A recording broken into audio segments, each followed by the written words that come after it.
આજ પછી તારા પપ્પાને ઘેર જવાનું મને કહેતી ના. હું થયું તે મારા પપ્પા કે કેટલું મસ્ત સ્વાગત કર્યું તમારું. શ્રીખંડ પૂરી શાક રબડી બધું ખવડાવ્યું અને હેડવા ટાઈમે 1100 રૂપિયા તમને આલે આપો. આનાથી કેવું જોવો તમારે? એટલું બધું કર્યું તોય મને એક કપ ચાલુ એ ના પૂછ. આટલું બધું કર્યું તોય 10 રૂપિયા ચા હારું મળ્યું. આ તો પીવું પડે. વિશાખા માસી બોલો. બે બટાકો આપજો. હાલ આઈ. હાલો. મમ્મી બજાર જઈએ હમણાં આવો ને એટલે પાછો તરત આપી જાઉં. ના પાછો નહીં લેવો. પડોશી કોમ ના આવે તો કોણ આવો? નહીં લેવો તું રાખજો ને. હા તા અલે આ 2-3 મરચાં લેવાનો તો ભૂલી જ જઈ હેજે લઈ આવું. બોલ હું લખવાનું આ લખો આપડા બાજુ વાળા ભાગી બેન ને એમની છોકરી 2 બટાકા લઈ જાય ગમે ત્યારે પાછા લઈ આવવા થાય. તમારા બટાકો નહીં જોતો કદી લેવા ના આવ. ના લઈ જા.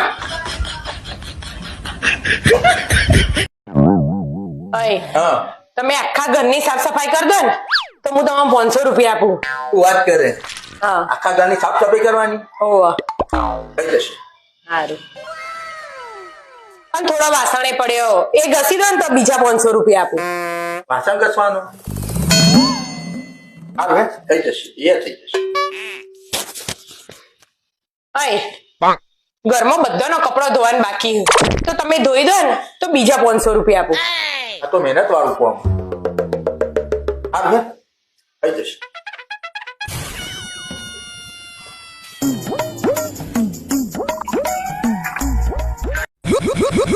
જોયું બંને બધો કામ પટાઈ દીધો 2 કલાક 1500 રૂપિયા કમાઈએ લીધા.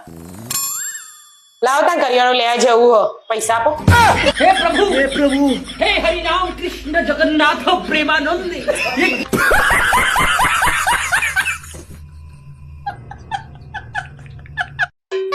ઓહો બહુ હાડી પહેરી હતી હારો લાગો. હું મમ્મી તમે પણ આ તાર આખો શ્રાવણ મહિનો હાડી પહેરજો. ના હો હું સાડી નહીં પહેરું. ઓય ઓમા વાલિયા આ મમ્મી હું કોઈ હું મમ્મી તમારે બહુ આખો શ્રાવણ મહિનો સાડી પહેરશે. એ આડી નહીં પહેરે મમ્મી. ચમ હું 40-50 વર્ષથી હાડી પહેરું તો તારી વહુ ના પહેરી તો હાડી? એ મમ્મી તમાર તો આદત પડી છે મને ઘરનું કામ કરતા હાડી પહેરી ના ફાવો. એના હાડી પહેરવા માટે મારા આખો દાડો બગાડવો પડે. ઓય પિન લગાવ ઓય પિન લગાવ ઓય પિન લગાવ. હવે 4 વાગે નું ઉઠ્યો તારે 10 વાગે હાડી પહેરી રહી યારી. એની એક ડ્રેસ જ પહેર છે એ હાડી નહીં પહેર.